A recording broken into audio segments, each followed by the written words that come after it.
In the late 19th century, an era of robber barons and labor struggles, workers generally had no safety net when economic conditions caused widespread unemployment. As a way of drawing attention to the need of the federal government to become more involved in economic policy, a large protest march traveled hundreds of miles. America had never seen anything like Coxey's army, and its tactics would influence labor unions as well as protest movements for generations. Coxey's army was an 1894 protest march to Washington, D.C. organized by businessman Jacob S. Coxey as a response to the severe economic hardship caused by the Panic of 1893. Coxey planned for the march to leave his hometown of Massillon, Ohio, on Easter Sunday, 1894. His army of unemployed workers would march to the U.S. Capitol to confront Congress, demanding legislation that would create jobs. The march garnered a large amount of press coverage. Newspaper reporters began tagging along on stretches of the march as it passed through Pennsylvania and Maryland. Dispatches sent by telegraph appeared in newspapers across America. Some of the coverage was negative, with the marchers sometimes described as vagrants or a hobo army.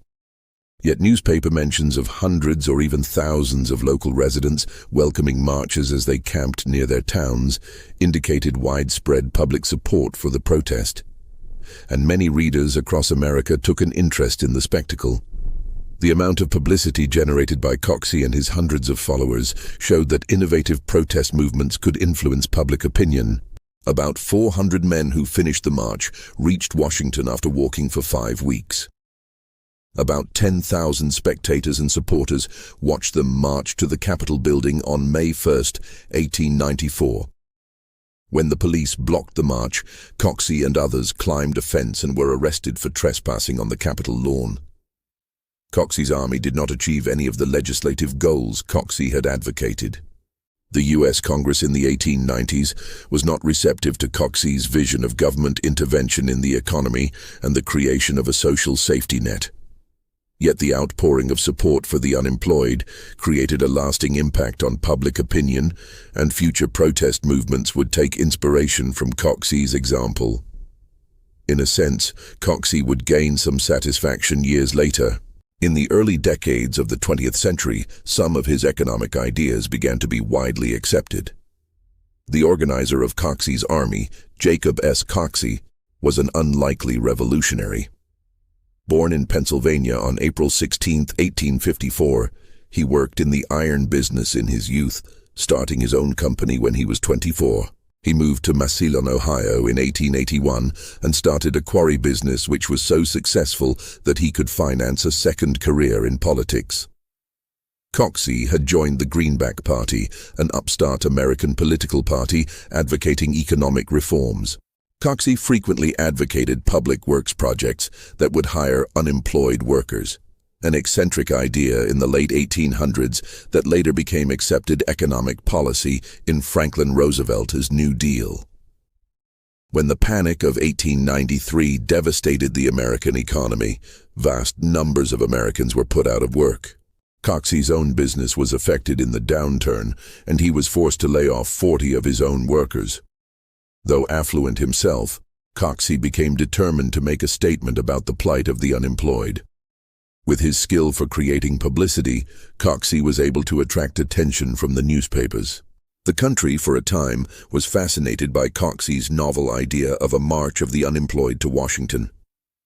Coxey's organization had religious overtones, and the original group of marchers, calling themselves the Commonwealth Army of Christ, departed Massillon, Ohio, on Easter Sunday, March 25, 1894. Walking up to 15 miles a day, the marchers proceeded eastward along the route of the old National Road, the original federal highway built from Washington, D.C. to Ohio in the early 19th century. Newspaper reporters tagged along, and the entire country followed the progress of the march through telegraphed updates.